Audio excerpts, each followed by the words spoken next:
नमस्कार विद्यार्थी मित्रांनो. केटेचम महाविद्यालय राज्यशास्त्र विभाग एम ए भाग 2 सेमिस्टर 3 या वर्गासाठी मी प्राध्यापक गणेश सुखदेव रोडे आपणा सर्वांचं स्वागत करतो.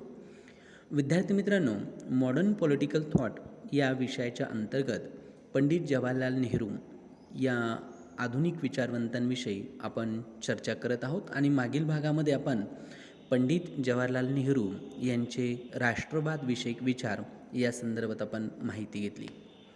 आजच्या भागात त्याचाच एक पुढचा भाग, तो म्हणजे पंडित जवाहरलाल नेहरू यांचे आंतरराष्ट्रवाद विषयक असणारे जे विचार आहेत ते आज आपण जाणून घेऊया. खरे तर आपण असं मागील भागात बघितलं आणि आपल्याला माहिती आहे की पंडित जवाहरलाल नेहरू यांची राष्ट्रवाद विषयक जी उद्दिष्ट होती ती उदारमतवादी आणि मानवतावादी परंपरेनुसार उदात्त अशी उद्दिष्ट आपल्याला असल्याची दिसतात. आणि म्हणून नेहरूंच्या राष्ट्रवादामध्ये अविवेकी राष्ट्रवादाला त्यांचा सक्त विरोध आहे, त्याला स्थान आपल्याला असल्याचं दिसत नाही.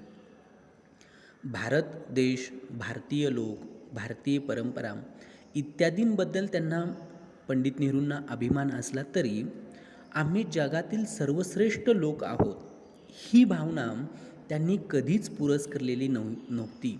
त्याची आपण मागच्या भागामध्ये चर्चा केलेली आहे. कारण कोणत्याही स्वरूपातील अतिरेकी राष्ट्रवाद पंडित नेहरूंना हा नको होता. कारण त्यामुळे दुहीची बीजं पेरणाऱ्या जमातवादी संघटनांना त्यांचा कट्टर विरोध होता. कारण मध्ययुगीन मनोवृत्तीचं प्रतिनिधित्व करणाऱ्या या ज्या जमातवादी संघटना असतात या संघटनांना राजकीय व आर्थिक विकासाच्या त्या आड येतात असं नेहरूंचं म्हणणं होतं. आणि म्हणून त्या संघटनांना ते युरोपातील फॅसिस्ट आणि नाझीवादाचे भारतीय रूप मानताना आपल्याला दिसतात. आणि नेहरूंच्या मते राष्ट्रवाद हा स्वयंमेव साध्य मूल्य नसतो आणि तो नाही आहे, तर तो केवळ साधन आहे. कारण राष्ट्रवादावर खंबीर पाय रोवून पंडित नेहरूंना एक प्रकारची आंतरराष्ट्रवादाची सेवा साधायची होती. आणि त्यांच्या मते ते असं म्हणाले एक ठिकाणी की या महान देशाला समर्थ राष्ट्र म्हणून नव्हे, जर आपल्याला उभं करायचं असेल, भारतासारख्या या देशाला महान राष्ट्राला एक समर्थ राष्ट्र म्हणून उभं करायचं असेल तर समर्थ याचा अर्थ त्यांनी रूढ शब्द त्यांनी म्हणजे केवळ सैन्यबळ वगैरे वाढवणं असं नव्हे, तर समर्थ म्हणजे विचारांनी समर्थ, कृतीने समर्थ, संस्कृतीने समर्थ आणि मानवतेची शांततापूर्वक सेवा करण्याच्या दृष्टीने समर्थ ह्या अर्थानं नेहरू भारताला समर्थ राष्ट्र म्हणून उभं करण्याचा त्यांचा विचार त्यातनं अभिव्यक्त होताना दिसतो. या सर्व गोष्टींची आपण मागील भागामध्ये आपली सविस्तर अशी चर्चा झालेली आहे. पण याच्यावरनं एक असं स्पष्ट होतं की पंडित नेहरू त्यांच्या विचारातील जो राष्ट्रवाद होता, नेहरूंच्या विचारांमधला तो राष्ट्रवाद क्रमशः आंतरराष्ट्रवादाकडे उत्क्रांत होत जातो. कारण परिपूर्ण राष्ट्रवादाच्या भूमिकेत नेहरू वावरत असतानाच आंतरराष्ट्रवादी म्हणून त्यांची कीर्तीही हळूहळू पसरत होती. आणि राष्ट्रवादी म्हणून त्यांची भूमिका जसजशी प्रखर होत गेली तसा पंडित नेहरूंचा आंतरराष्ट्रवादावरील त्यांचा विश्वास हा अधिकाधिक सखोल होत गेला. राष्ट्रवादाच्या त्यांच्या तत्त्वज्ञानाचा समन्वय ते विश्वबंधुत्वाच्या आणि विश्वात्मकतेच्या तत्त्वज्ञानाशी घालू शकले. भारतात नव्हे तर अवघ्या जगात समन्वयाचा त्यांनी आग्रह धरला होता. हा उदात्त विचार आधुनिक काळामध्ये नेहरूंच्या विचारांमधून आपल्याला दिसून येतो. म्हणजे एक नेहरूंच्या कालखंडामध्ये आपल्याला माहिती आहे की दुसरं महायुद्ध असेल किंवा शीतमहायुद्ध असेल, ह्या सर्व पार्श्वभूमीवर पंडित नेहरू हे जगाच्या दृष्टिकोनातून जो विचार मांडतात, आंतरराष्ट्रवादाचा जो विचार मांडतात आणि अवघ्या जगाचं समन्वयाचा ते आग्रह धरतात, हा त्यांच्या विचारांमधला अत्यंत उदात्त आणि आधुनिक असा विचार आपल्याला म्हणावा लागेल. त्यांची ही खास राजकीय शिकवण म्हणावी लागेल खरं तर. कारण स्वामी विवेकानंद असतील, रवींद्रनाथ ठाकूर असतील किंवा अगदीच महात्मा गांधी असतील, ह्या तिघांच्या विचारांमधून पंडित नेहरूंना ही आंतरराष्ट्रवादाची प्रेरणा त्यामध्ये आपल्याला मिळालेली दिसून येते. आणि म्हणूनच 1920 नंतरच्या दशकात काँग्रेसला आपल्या कार्याचा विचार इतर देशांच्या संदर्भात करणं भाग पडलं. सगळीकडून साम्राज्यवादाचं उच्चाटन व्हावं व राष्ट्रात सहकार्य नांदावं ही काँग्रेसच्या परराष्ट्र धोरणाची मूलतत्व तेव्हापासून ठरलेली दिसतात. म्हणजे अगदीच लाहोरच्या काँग्रेसच्या अधिवेशनात 1929ला पंडित नेहरू हे अध्यक्ष होते काँग्रेसच्या राष्ट्रीय अधिवेशनाचे. आणि त्या अध्यक्षपदावरून असताना त्यांनी असं सांगितलं नेहरूंनी की भारताला स्वातंत्र्य हवं असेल याचा अर्थ ते ब्रिटिश वर्चस्वापासून, ब्रिटिश साम्राज्यवादापासून स्वातंत्र्य हवं आहे. जगापासून दुरावा नको आहे भारताला. स्वातंत्र्य मिळाल्यावर भारत जागतिक सहकार्याच्या व संघराज्याच्या सर्व प्रयत्नांचं भारत स्वागतच करेल. म्हणजे काय तर ज्या प्रित्यार्थ ज्या बृहत समाजाच्या सर्वांच्या बरोबरीचा तो समाज सभासद असेल आणि त्या समूहाच्या हिताच्या दृष्टीने आपल्या स्वातंत्र्यावर काही वाजवी मर्यादासुद्धा तो मान्य करेल असं नेहरू म्हणतात. पुढे ते असंही म्हणतात की साम्राज्यवादी व्यवस्थेतून जागतिक संघराज्य कधीच निर्माण होऊ शकत नाही. ही नेहरूंची खात्री होती, कारण त्यांना अभिप्रेत असलेला आंतरराष्ट्रवाद म्हणजे वरून लादलेली समान गुलामगिरी नाही, तर स्वतंत्र राष्ट्रांचे समान हितासाठी झालेले ते संघटन व सहकार्य होय. आणि अशीच व्यवस्था नेहरूंच्या मते काय, अशीच व्यवस्था ही संपूर्ण मानवमात्रास शांतता आणि उन्नती देऊ शकेल. एका राष्ट्राचे स्वातंत्र्य लढे हे मानवतेच्या मुक्तीसंग्रामाच्या व नवसमाजाच्या निर्मितीच्या विशाल अशा कार्याचे ते घटक होय. ही नेहरूंची मूळ भावना होती. आणि म्हणून भारतीय स्वातंत्र्याच्या लढ्याकडे देखील पंडित नेहरू याच दृष्टिकोनातून आपल्याला बघताना दिसून येतात. स्वतंत्र राष्ट्राचे किंवा स्वतंत्र राष्ट्रच हे आंतरराष्ट्रीयत्वाला हातभार लावू शकतात, कारण परतंत्र राष्ट्राच्या मनात स्वतःच्या स्वातंत्र्याखेरीज अन्य विचार येऊच शकत नाही. पारतंत्र्य हे राष्ट्र शरीराला खंगवणाऱ्या व त्याचं मानसिक स्वास्थ्य बिघडवणाऱ्या व्याधीप्रमाणे असतं असं नेहरू म्हणतात. तरीही भारतीय काँग्रेस आंतरराष्ट्रीय वृत्तीची होऊ शकली हे नेहरूंच्या मते तिचं एक वेगळेपण आहे. कारण तथाकथित प्रखर राष्ट्रवादाचे दोष त्यांना ठळकपणे जाणवल्यामुळेच पंडित नेहरूंना आणि ते वेगाने आंतरराष्ट्रीयवादाकडे खेचले गेले. म्हणजे भूतकालीन महात्मता, वर्तमानकालीन दुरावस्था आणि परकीय सत्तेचं क्रूर स्वरूप यांच्या आधारे जनसामान्यांना ते आव्हान करत होते. स्वतः नेहरूही याला अपवाद नाहीत. मात्र एक गोष्ट निश्चित की राष्ट्रवादाची उभारणी ही केवळ एवढ्याच पायावर होणं त्यांना धोक्याचं वाटत होतं.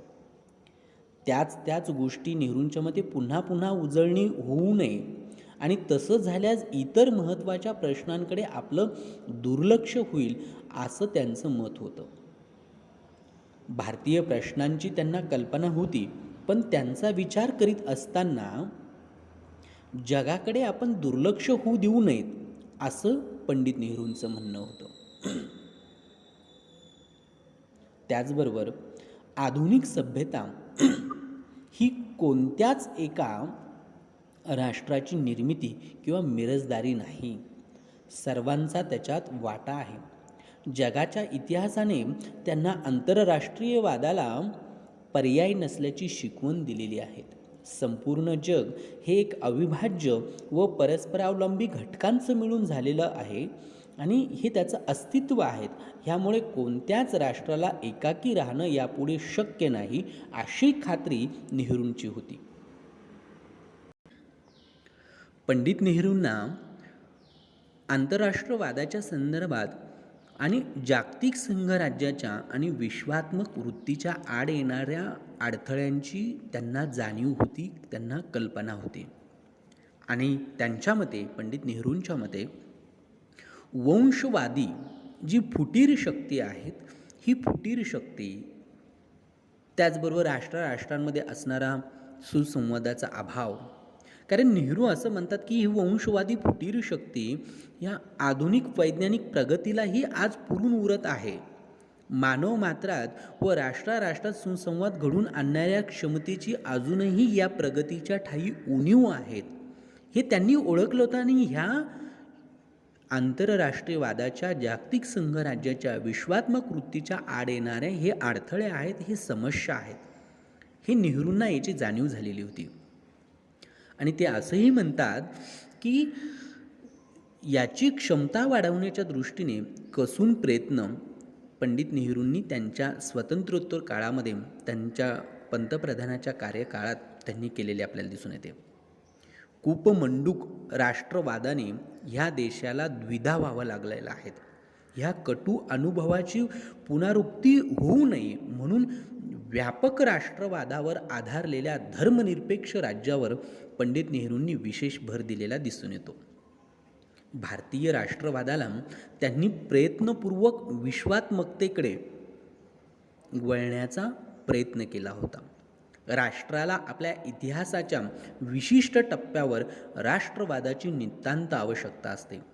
त्या राष्ट्राची वाढ, त्याचं सामर्थ्य व ऐक्य त्या राष्ट्रवादावर अवलंबून असतं, असं नेहरू म्हणतात. परंतु त्याच वेळी त्याला आंतरराष्ट्रीय दृष्टिकोनाची जोड जर लाभली नाही तर तो राष्ट्रवाद हा अविवेकी व आक्रमक होऊन आंतरराष्ट्रीयत्वाला मारक देखील ठरू शकतो, असं ते सांगतात. त्यातून विकृत स्वरूपाचं एक आत्मश्रेष्ठत्व, त्याचा प्रादुर्भाव होऊन इतर राष्ट्रांना समजावून घेणे त्यामुळे अशक्य होऊन बसतं. आपसात गैरसमज फोफावू लागतात. आंतरराष्ट्रीय पर्यावरणामध्ये संशय, स्पर्धा, तणावांनी परिपूर्ण ते होऊन जातात. सर्व स्वतंत्र राष्ट्रांनी अन्यायी राष्ट्रांशी मैत्रीचे संबंध ठेवू नयेत, तर राष्ट्रांमध्ये मैत्रीचे संबंध असावे. पण अशा आक्रमक राष्ट्र आहेत, त्यांना ह्या मैत्रीच्या संबंधांनी त्यांना प्रभावित करावं, त्यांची आक्रमक वृत्ती त्याच्यामध्ये कमी करावी आणि हा जो संशय आहे, स्पर्धा आहे, तणाव आहे, तो कमी करावा. त्याचबरोबर नेहरू असं म्हणतात की नेत्यांनी व्यक्तिगत पातळीवर संबंध प्रस्थापित करून परस्परांच्या मतांबद्दल सहिष्णुता बाळगावी. आज कोणत्याही राष्ट्राने एकाकी राहणं शक्य नाही आणि ते तसं योग्यही नाही, हे प्रत्येक राष्ट्राने लक्षात ठेवावं. राजकीय, आर्थिक व सांस्कृतिक या तिन्ही दृष्टींनी इतर राष्ट्रांशी संपर्क ठेवावा. भारताच्या वतीने नेहरूंनी हे त्यांच्या पंतप्रधानाच्या कार्यकाळात हे सारं केलेलं दिसतं आपल्याला. प्रबळ राज्यांना त्यांनी तिरस्कार व भीती यापासून मुक्त राहण्याची आणि परस्पर समझोता व अनन्यश्रयी भूमिका यावर आधारलेलं धोरण स्वीकारण्याची त्यांनी विनंती केलेली होती. आंतरराष्ट्रीयत्वाला पूरक ठरणाऱ्या शांततामय मार्गांचा त्यांनी आंतरराष्ट्रीय समस्या सोडवण्यासाठी पुरस्कार केलेला आपल्याला दिसून येतो. पंडित नेहरूंच्या नेतृत्वाखाली शांतता, असंलग्नता, गुलामगिरीतील राष्ट्रांचं स्वातंत्र्य, त्याचबरोबर व्यक्तीच्या व राष्ट्रांच्या स्वातंत्र्याचं संरक्षण असेल किंवा एखाद्या राष्ट्रांतर्गत टंचाई असेल, रोगराई असेल, अज्ञान असेल, नेहरूंच्यामध्ये हे संपूर्ण जे आहे ते जगातून याची उच्चाटन करणं, अशी ही भारताची परराष्ट्र धोरणाची तत्त्व पंडित नेहरूंनी निश्चित केलेली. आणि आजही स्वतंत्रोत्तर 70 वर्षानंतर देखील भारतीय परराष्ट्र नीतीमध्ये ही जी तत्त्व आहेत, ही मूलतत्त्व म्हणून स्वीकारलेली आहेत. सहकार्य, समझोता, शांतता, राष्ट्रांचे आणि व्यक्तीचे स्वातंत्र्य जगातून अज्ञान, रोगराई याचं उच्चाटन ही भारतीय परराष्ट्राची धोरणं जी नेहरूंनी घालून दिलेली होती, जी नेहरूंनी भारतीय परराष्ट्र धोरणासाठी निश्चित केलेली होती, ती आजही आपल्याला स्वतंत्रोत्तर भारताच्या 70 वर्षानंतर आपल्याला दिसून येतात. नेहरूंच्या मते जगातल्या युद्धसज्ज अशा कोणत्याही गटाला जाऊन मिळणं म्हणजे आंतरराष्ट्रवादाला एक प्रकारचं ते हानिकारक ठरतं असं स्पष्ट मत होतं. आणि म्हणूनच नेहरूंनी असंलग्नतेचं जे धोरण आहेत ते स्वीकारलं. त्याला आपण तटस्थता म्हणतो, अलिप्ततावाद म्हणतो किंवा नॉन अलाइनमेंट असंही म्हणतो. आता नेहरूंचं हे जे असंलग्नतेचं जे धोरण होतं ते बऱ्याचदा टीकास्पद देखील ठरलेलं होतं. म्हणजे अनेकदा ही टीका त्यांच्या धोरणावर केली गेलेली, पण ती अर्थविपर्यास करून केलेली आहेत. नेहरूंचं असंलग्नता म्हणजे नॉन अलाइनमेंट म्हणजे तटस्थता नव्हे. भारताचं धोरण हे तटस्थतेचं नाही किंवा अलिप्ततेचं देखील नाही. हे नेहरूंनी दाखवून दिलं. भारताचं भौगोलिक स्थान पाहता तसं करणं ते शक्यही असू शकत नाही. विशिष्ट मूल्यांसाठी लढल्या जाणाऱ्या युद्धांपासून भारत अलिप्त राहू शकत नाही आणि तसं राहणं इष्ट देखील नाही. नेहरूंच्या नेतृत्वाखालील याच भूमिकेतून भारताने विविध आंतरराष्ट्रीय संघटनांमध्ये काम केलेलं होतं. कारण ज्यावेळेस भारत स्वतंत्र झाला, नेहरूंच्या नेतृत्वाखाली स्वतंत्रोत्तर भारताचा राज्यकारभार सुरू झाला. आणि मग त्या काळामध्ये आपल्याला माहिती आहे की सोव्हिएट रशियाच्या नेतृत्वाखालील साम्यवादी विचारसरणीचा मूल्यांचा एक गट आणि अमेरिकेच्या नेतृत्वाखालील भांडवलशाही मूल्यांचा असलेला एक गट. नेहरू असं म्हणतात की अशा विशिष्ट मूल्यांसाठी